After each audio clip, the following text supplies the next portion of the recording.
दोस्तों बहुत बहुत स्वागत करता हूं आप सभी का। एसआईआर के बीच बीएलओज़ की जिस तरीके से जान जा रही है दोस्तों, ये घटना बहुत दुखद है। एक बीएलओ ने दुनिया को अलविदा ना सिर्फ कहा बल्कि अपना दर्द भी दुनिया के सामने जाहिर कर दिया। खास तौर से चुनाव आयोग को कटघरे में खड़ा करते हुए बीएलओ सर्वेश ने अपना आखिरी मैसेज देश दुनिया को पहुंचाया। दोस्तों, इस वीडियो की शुरुआत में एक दुखद खबर से करना चाहता हूं। खबर यह है कि राजस्थान के बीएलओ अनुज गर्ग की मौत हो गई, यूपी के बीएलओ शोभा रानी की मौत हो गई और कहा जा रहा है कि ये बेहद खतरनाक है। इतने लोगों की आखिर असमय मौत क्यों हो रही है, इसके पीछे बड़ा कारण क्या है। वहीं बीएलओज़ की जिस तरीके से मौत हो रही है, अब लोग खुलकर बीएलओ के साथ आना शुरू हो चुके हैं। वहीं बीआर गवई साहब एक बार फिर से कैमरे के सामने आए और उन्होंने सुप्रीम कोर्ट में क्या कुछ चलता है, सुप्रीम कोर्ट में कैसे काम होता है, सुप्रीम कोर्ट जब कोई आदेश देता है तो कैसे सरकारें सुप्रीम कोर्ट के आदेश की अवहेलना करती हैं, इसको लेकर बीआर गवई साहब ने खुलकर बात की और साथ ही साथ हिंदूवादी संगठनों को भी लपेटे में ले लिया। खासतौर से उन लोगों को बीआर गवई साहब ने निशाने पर लिया है जो जजेस को टारगेट करते हैं, सुप्रीम कोर्ट के फैसले पर सवाल उठाते हैं। दोस्तों, वो कीमती वीडियो भी मैं आपको दिखाऊंगा, लेकिन सबसे पहले मैं आपको ये लेटर दिखाना चाहता हूं। इस लेटर को देखिए। मैं दोस्तों ये लेटर पढ़ूंगा नहीं, आप बस इतना जान लीजिए कि ये जो लेटर है ये एक बीएलओ का आखिरी खत है, आखिरी लेटर है। इसमें एक बीएलओ की तमाम वो संवेदनाएं, वो पीड़ा, वो दुख दर्ज है। और अगर आपको किसी बीएलओ का दर्द जानना है तो बीएलओ सर्वेश का ये आखिरी खत आप पढ़ सकते हैं। और उनके इस खत को लेकर इस समय तमाम लोग अपनी अपनी प्रतिक्रियाएं दे रहे हैं। इस खत को लेकर सबसे पहली प्रतिक्रिया आई है प्रियंका भारती जी की। प्रियंका भारती जी ने इस खत को कोट करते हुए लिखा है, मैं जीना चाहता हूं लेकिन बहुत बेचैनी और घुटन में है। मैं डरा महसूस कर रहा हूं। लोकतंत्र जीना चाहती है लेकिन बेचैनी और घुटन है। लोकतंत्र भी डरी हुई है। बेचैनी और घुटन सिर्फ बीजेपी और केचुआ को नहीं है, ये चिट्ठी नहीं सवाल है। और कितने सर्वेश सिंह और कितने विपिन यादव। दोस्तों, क्या आपको मालूम है कि देश में कितने बीएलओज़ की जान गई है? आप इसके आंकड़े अपने उंगलियों पर नहीं रख पाएंगे। न जाने कितने बीएलओज़ काल के गाल में समा चुके हैं, लेकिन उनकी मौत क्यों हो रही है, वो क्यों परेशान हैं, इसको लेकर चुनाव आयोग ने कोई संवेदनशीलता अभी नहीं दिखाई है। हालांकि फौरी तौर पर एक राहत देने की चुनाव आयोग की तरफ से कोशिश की गई है।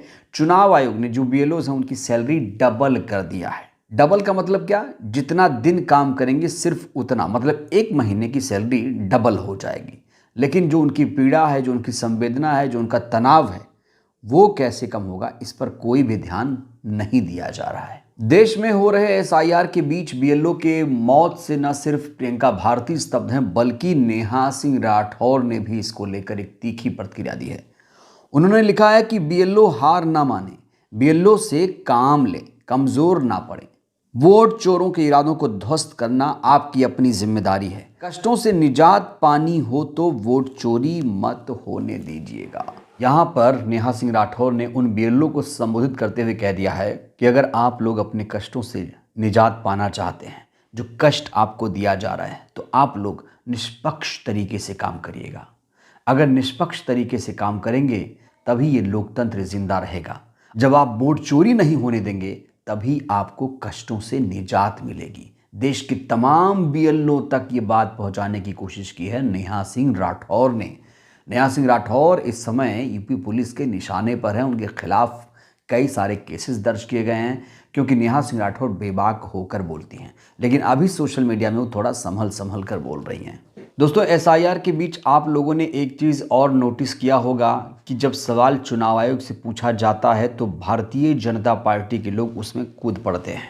हालांकि सवाल का जवाब ये लोग भी नहीं दे रहे हैं, लेकिन उसमें कूद पड़ते हैं। दो एसआईआर के बीच जिस तरीके से बीएलओज़ की जान जा रही, लोग कह रहे हैं कि चुनाव आयोग की संवेदना आखिर कहाँ मर गई। कहा जा रहा है सिर्फ चुनाव आयोग की संवेदना नहीं मर गई है, सत्ताधारी पार्टी के लोग इंसानियत को बेचकर खा गए हैं। दोस्तों, मैं ऐसा क्यों कह रहा हूँ?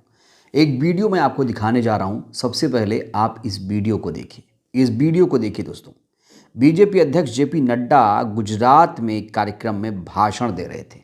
यहाँ आप देख सकते हैं, तभी एक सुरक्षाकर्मी बेहोश हो गया।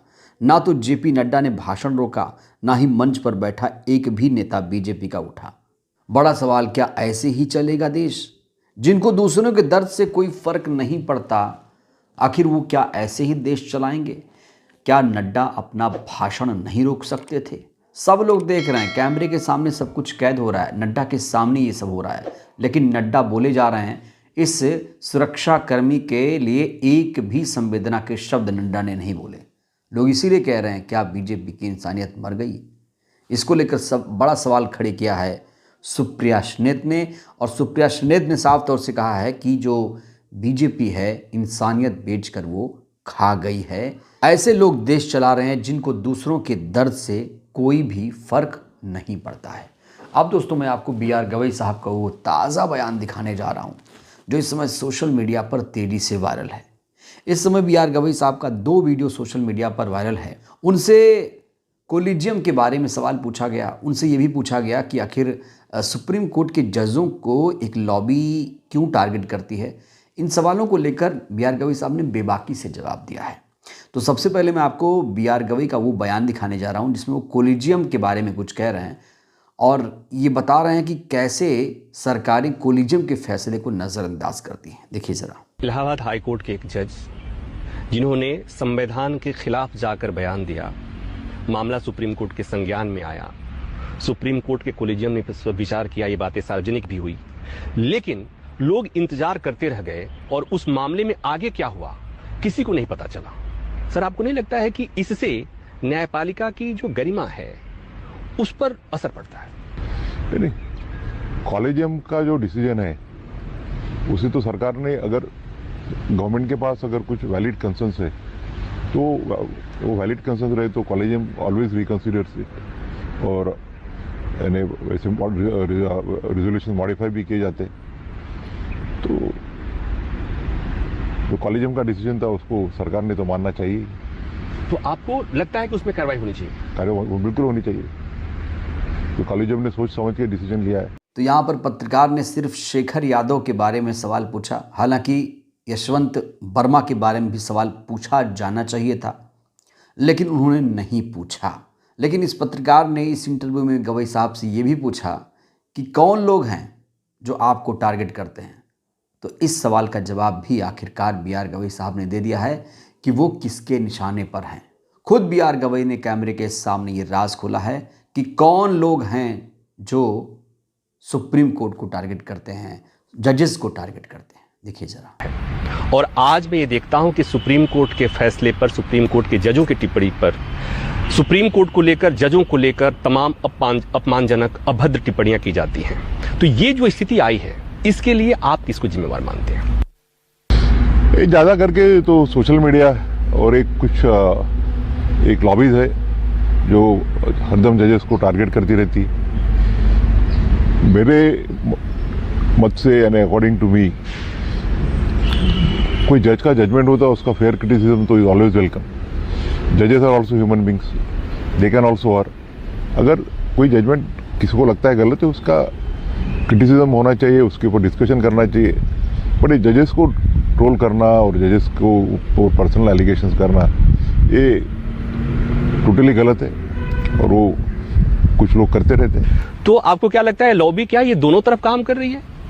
जो भी है, जो कर रहे हैं, अगर यानी जो लोग भी जजेस को ट्रोल करके अननेसेसरीली उनके ऊपर आरोप करते हैं, तो वो कोई भी करता हो वो गलत ही है। तो सुना आपने दोस्तों, बी.आर. गवई साहब ने साफ तौर से कह दिया है कि शेखर यादव के केस में कोलिजियम ने फैसला लिया था कि इनके खिलाफ कार्रवाई किया जाए, लेकिन केंद्र सरकार ने, जो मौजूदा सरकार है, उसने कोई भी कार्रवाई नहीं की। और बी.आर. गवई साहब ने यह भी कहा कि जो लॉबी है वो सरकारी लॉबी है, सरकार के समर्थन में काम करती है। ये वही लॉबी है जिसने बी.आर. गवई पर जूता फेंका था। और बी.आर. गवई साहब ने स्पष्ट कर दिया है कि ये जो लॉबी है ये लोकतंत्र के समर्थक तो नहीं हो सकते। बहरहाल दोस्तों, इस वीडियो में इतना ही। बी.आर. गवई के इन तमाम बयानों से आप लोग कितने सहमत हैं? बड़ा सवाल ये है कि BLO के हालात कब सुधरेंगे? BLO की आखिर मौत क्यों हो रही है? चुनाव आयोग आखिर क्यों नहीं संवेदनशीलता अपनी दिखा रहा है? और आपके इलाके में SIR कैसा चल रहा है? क्या आपके इलाके में भी BLOs की यही हालत है? जो तमाम खबरें इस समय देश से निकल कर सामने आ रही हैं। बी.आर. गवई, आपके हिसाब से कैसे सीजीआई थे, क्या उम्मीदें थी, कितनी उम्मीदें पूरी की उन्होंने, राय दीजिएगा। धन्यवाद।